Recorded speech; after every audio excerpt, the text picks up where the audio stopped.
నీకు పంచర్ ఎలా వెయ్యాలో నేర్పబడును. ఈ షాప్ కి కాబోయే ఓనర్ నువ్వే. నీ పంచర్ నువ్వే వేసుకోవచ్చు. పంచర్ పడిన చోట ట్యూబ్ అరిగిపోకుండా బాగా రుద్దాలి. అసలు ఈ పంచర్ ఎందుకు పడుద్ది? పరాగ్గా ఉంటే పడుతుంది. అందుకే నువ్వంటే నాకు చాలా ఇష్టం. ప్రతిదీ అడిగి తెలుసుకుంటావు. పంచర్స్ చాలా రకాలు. పంచర్ లేనిదే ప్రపంచమే లేదు. కానీ ఏ పంచర్కైనా ఒకటే స్టిక్కర్. ఏమీ లేదు. పంచర్ ఎలా చేసుకోవాలో నేర్పిస్తున్నాను. ఎలా వేసుకోవాలో నేర్పిస్తున్నాను. ఆ ట్రైనింగ్ ఇవ్వాల్సింది నేను. నీకేంట్రా దురద మధ్యలో? ఈ వయసులో నీకెందుకు శ్రమ అని నేనే ట్రైనింగ్ ఇస్తున్నాను.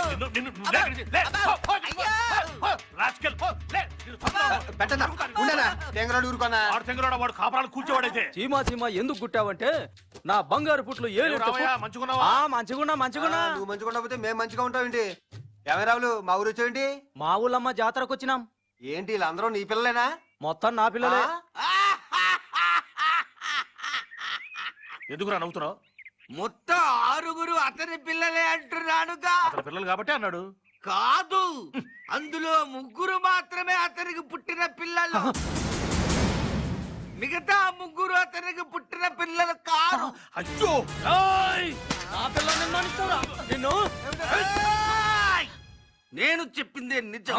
మళ్ళీ అదే కొత్తకొస్తావు. మళ్ళీ ఇతని 3 కొడుకులు ఇతనితో పాటే ఉండి ఇతని కుటుంబానికి వారసులు అవుతారు. అందుకే ఆ 3 ఇతని బిడ్డలు అన్నారు. ఆడపిల్లలు మాత్రం పెళ్లి చేసుకుని అత్తారింటికి వెళతారు. భర్త ఇంటి పేరే వాళ్ళంటి పేరు అవుతుంది. వాళ్ళ ఇంటికి దీపం అవుతారు. వాళ్ళ వంశానికి వారసులు అవుతారు. ఆడపిల్లల అత్తింటి పిల్లలే గాని పుట్టింటి పిల్లలు కాదు. అందుకే ఆ 3 ఆడపిల్లల్ని నీ పిల్లలు కాదన్నాను. అర్థమైందా? రండమ్మా, రామ్మా. అరే గాడిద, దేనికైనా ఒక పద్ధతి లేదు. నీకు పుట్టలేదు అంటుంటే ఎట్టుంటుందిరా పుట్టించుడికి? ఎంత చెప్పినా అర్థం చేసుకోవాలని చెత్తపుర నీతిని నాకేం తెలుసు? అవ్వా ఏట్రా ఏదో సౌండ్ వచ్చింది? బల్లొచ్చి ముద్దు పెట్టుకు పారిపోయింది. ఈసారి మనం తప్పకుండా గెలుస్తాం. నాకు నమ్మకం లేదు. నానో అడు చూడు, శివ ఊరికింపుతో వస్తున్నాడు. ఇంక నీ పని అయిపోయినట్టే.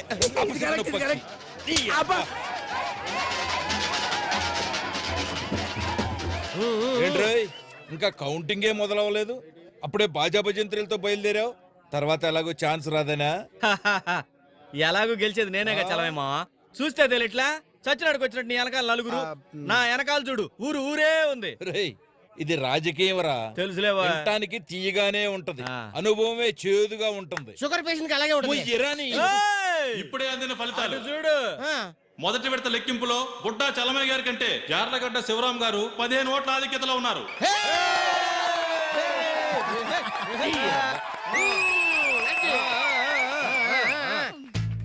బావా, బావేంటి బావా? అన్నయ్యని పిలు. నువ్వొకడివి. బావా, రేషన్ షాపు నాకే ఇప్పించాలి. కొట్టుమోయ్ ఎందుకని కొట్టుపోయేది? అట్టగే వచ్చు. మా దగ్గర రేషన్ కార్డు ఉంది, మేము కొనుక్కుంటాం. ఏంటో మీరు కొనుక్కోది? మీ మామ తడిగలే. రెండో విడత ఫలితాలు యార్లగడ్డ శివరాం గారు 60 ఓట్ల ఆధిక్యతలో ఉన్నారు.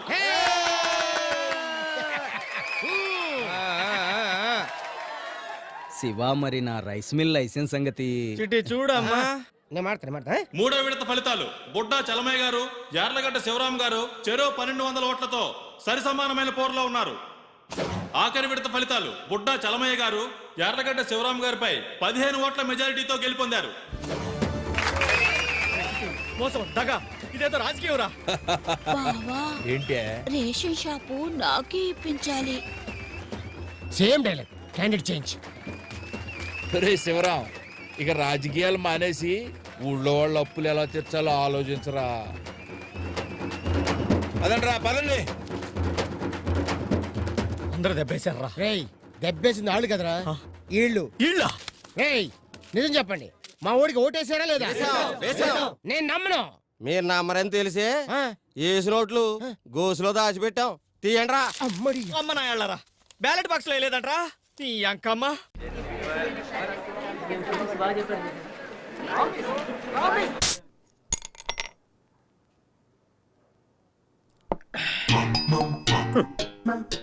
పిరుడికి ఇట్లా చేతి మీదకి ఎక్కించుకోవడం ఏమిటో, అలిసిపోయి సోడాలు తాగడం ఏమిటో, పగవాడికి కూడా రాకూడదు ఈ కష్టం. అయ్యో అయ్యో అయ్యో, పెన్నులో ఇంకైపోతా ఉంటే బుర్రలో తెలివైపోతా ఉంటే. ఇదిగో ఏంటయ్యా పని ఇక్కడ?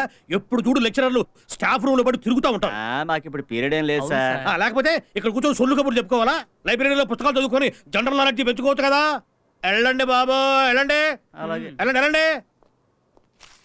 ప్రతి వాడు లెక్చరరే. మళ్ళీ వచ్చారంటయ్యా. ఏదో ఒకటి చేస్తున్నాం బాబు, మీకెందుకు సిగ్గు లేదు. లెక్చరరే గైడ్ చూసి కాపీ కొడితే స్టూడెంట్స్ ఇంకా దేంట్లో చూసి కొడతారు? ఎంఏ ఫైనల్ ఇయర్ ఎగ్జామినేషన్ లో నువ్వు దేంట్లో చూసి కాపీ కొట్టావు? నా పేపర్ లో చూసి కదా.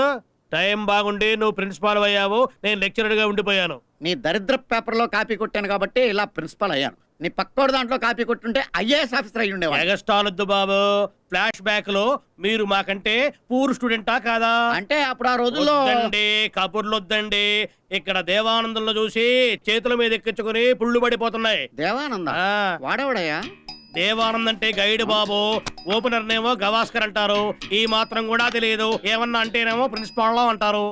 ఇదిగో నువ్వు నిజంగా ప్రిన్సిపాల్ అయితే నీకు దమ్ముంటే ఈ కారం స్టూడెంట్స్ కి తడబడకుండా పాఠం చెప్పు. నా ఈ శోభన్ బాబు రింగు తీసేయిస్తా. Challenge challenge 100%. 100%. నీతో నాకు ఛాలెంజ్ ఏంట్రా? ఛాలెంజ్ చేయాలంటే సమబుద్ధి కావాలి. నువ్వు పని చేత కానీ ఆఫ్టర్ ఆల్ ఒక టుంబ్రీ లెక్చరర్వి, నేను ప్రిన్సిపాల్ని. నీతో నాకు ఛాలెంజ్ అండి. నేను ఛాలెంజ్ మానేశాను.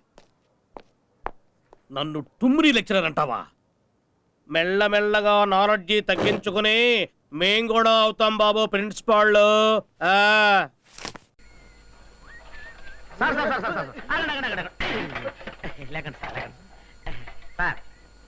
సబ్బులు, రకరకాల సబ్బులు, సువాసనల సబ్బులు, సినీ తారలు చర్మ సౌందర్యానికి వాడే సబ్బులు. ఈ సబ్బు ఒక్కడి కొనండి సార్. ఎంత చేట? చాట అంటాడేంటి? చాటగా సార్, సబ్బులు సబ్బులు. ఈ సబ్బులు చిరంజీవి, నాగార్జున, బాలకృష్ణ, వెంకటేష్.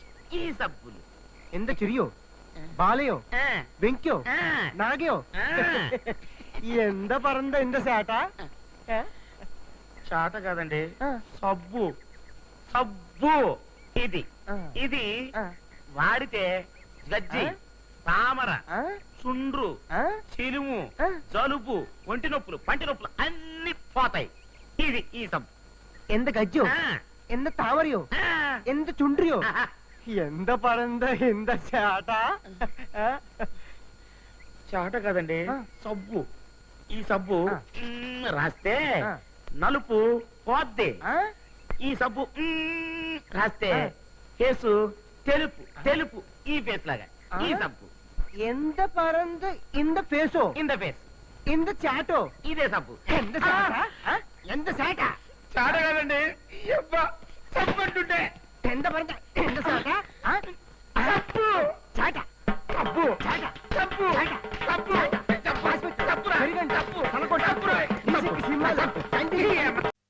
ఈ గుత్తి నీ నోట కరగాలి రాజా.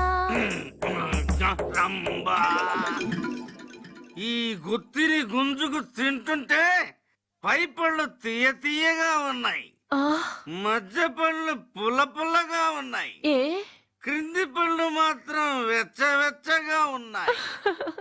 దీని రహస్యమేంటో చెప్పవే నా పంబవరపు రంభ.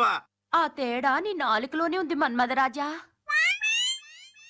సరే, వాడు ఊళ్ళో లేనప్పుడు మన ఇద్దరం ఇలా కలుస్తున్నాం అని తెలిస్తే వాడు ఏం చేస్తాడో ఏమో. ఏం చేస్తాడు?